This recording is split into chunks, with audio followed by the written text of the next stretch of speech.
Há, felizmente, neste nosso encontro de hoje, aqui em Vila do Conde, mais um sinal impressivo daquilo que é a conjugação de um passado marcante com um presente promissor.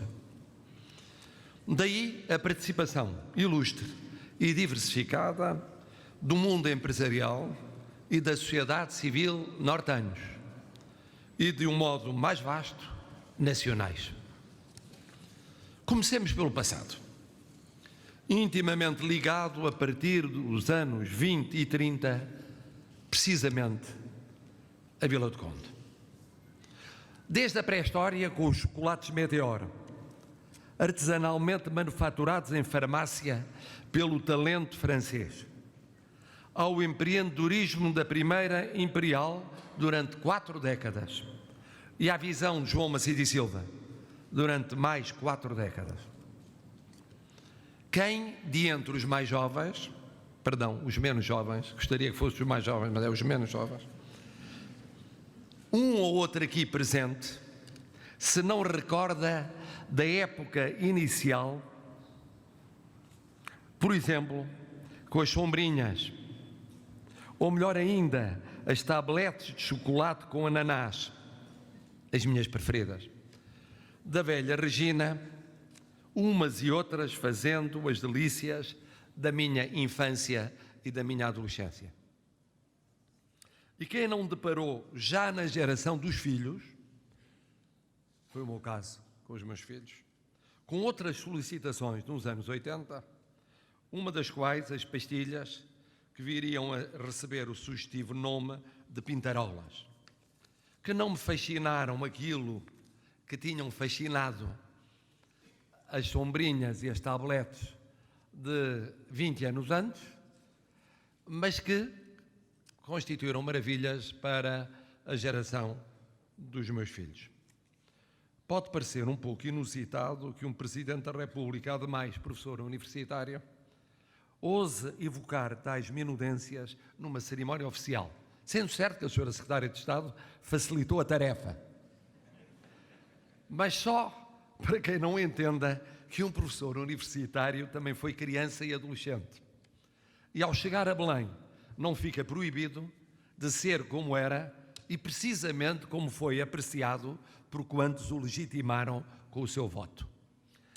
Mas se este passado de pelo menos 85 anos da Imperial, que se confundiu tantas vezes com o nosso, foi ilustre, louvor merece, por igual, um presente feito, como aqui foi recordado, de mais 6 milhões de euros de investimento nesta nova unidade e de 20% de crescimento da faturação este ano.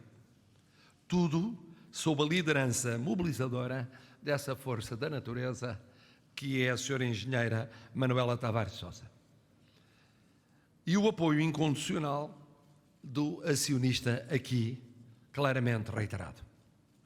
Eu diria mesmo que, para além do reconhecimento da excelência do investimento e a importância do momento que estamos a viver, uma parte significativa daqueles que aqui se encontram por sua causa, senhora engenheira.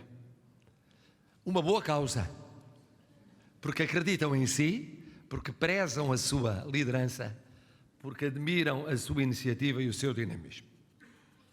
Temos, pois, um exemplo eloquente de tradição, de constante inovação em marcas, em produção e em emprego, realidade esta vital para o crescimento económico, que se deve traduzir sempre em coesão social. E depois, não menos do que isso, uma determinada visão de futuro. Temos iniciativa privada que é e que tem de ser, como sabemos, o motor decisivo da nossa economia. Numa Europa e num mundo cada vez mais competitivos. Temos diálogo entre o capital, a gestão e os trabalhadores, a pensar sempre também na justiça social. Temos liderança executiva no feminino, a perfilar uma alteração de paradigma que é imparável. questionando usos, preconceitos ou atavismos a que muitos estavam agarrados. Temos Portugal a mudar e a mudar para melhor. Só neste dia, que vai a pouco mais de maio, é a segunda inauguração, antes de outros momentos que nos aguardam, cobrindo indústria, agricultura e comércio, e pelo meio, ação social e cultura. O que quer dizer que há, de facto, da parte da sociedade civil, mais ainda, muito mais ainda do que da parte do Estado, e muitas vezes também da administração pública não estatal, um dinamismo que percorre a nossa comunidade. Eu tenho chamado esta realidade uma revolução silenciosa, porque não é visível, muitas vezes, em Lisboa. Não passa em muita comunicação social. É lateral relativamente a analistas daquilo que se vive no nosso país. E, no entanto, está a mudar a face da sociedade portuguesa. São as startups, sem dúvida. São as pequenas e médias empresas por todo o país. São grandes empresas. São iniciativas sociais. São as universidades. São os centros de saber e de pesquisa e de desenvolvimento que estão a mudar no meio de constrangimentos.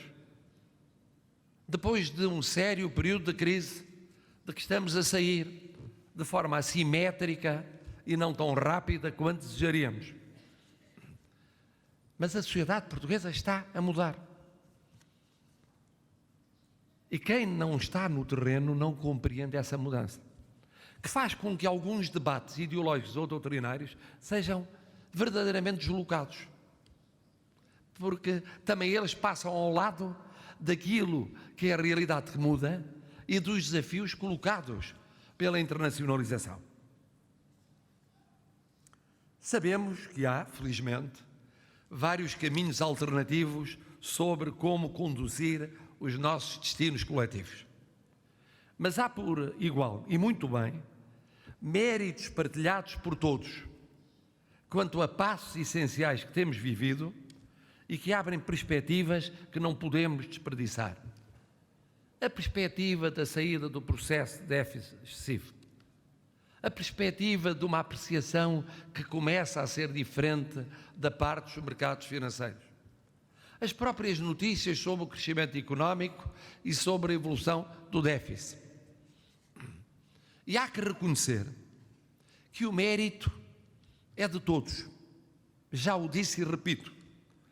Mérito inquestionável tiveram os que arrostaram a pé firme com a ingrata missão de aguentar os anos dramáticos de crise.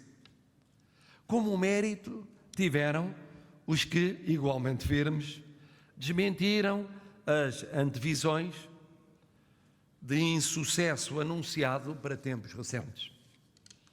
Todos os que deram vida ou viabilizaram na política, como sobretudo na economia, no empresariado, no mundo do trabalho, na sociedade civil, o percurso trilhado, estão de parabéns. Como estão, acima de tudo, os portugueses. Mas que não haja ilusões neste ponto da nossa vida coletiva. Porque se é fundamental, por um lado, não cedermos à tentação recorrente de uma menor autoestima ou de um pessimismo que nos é, por vezes, atávico, também não caiamos na euforia, que olhando para o percurso orçamental ou para o despontar do crescimento, alimente ilusões quanto a desperdícios, quanto a laxismos, quanto a facilitismos que já conhecemos no passado com o inerente custo social. E é esse equilíbrio que é fundamental no nosso país de cada vez que temos alegrias coletivas. É, por um lado, bom para a nossa estima nacional, que de quando em vez é baixa demais. Mas não pode legitimar posições opostas que acabem por gerar processos contraproducentes no atual momento da vida coletiva. Mas eu disse que o mérito é sobretudo dos portugueses. Eles, o seu presente e o seu futuro, são aliás a razão de ser decisiva deste passo da Imperial, dos passos de milhares de empresários e gestores e de milhões de trabalhadores por esse país fora. São eles que nos mandam sermos mais inovadores, mais criativos, mais ousados, mais arrojados, mais corajosos. Não admira, portanto, que eu diga e repita, dia após dia, nesta minha missão cívica de 5 anos, que é um orgulho poder ser presidente de um tal povo e servidor de uma tal pátria. Muito obrigado.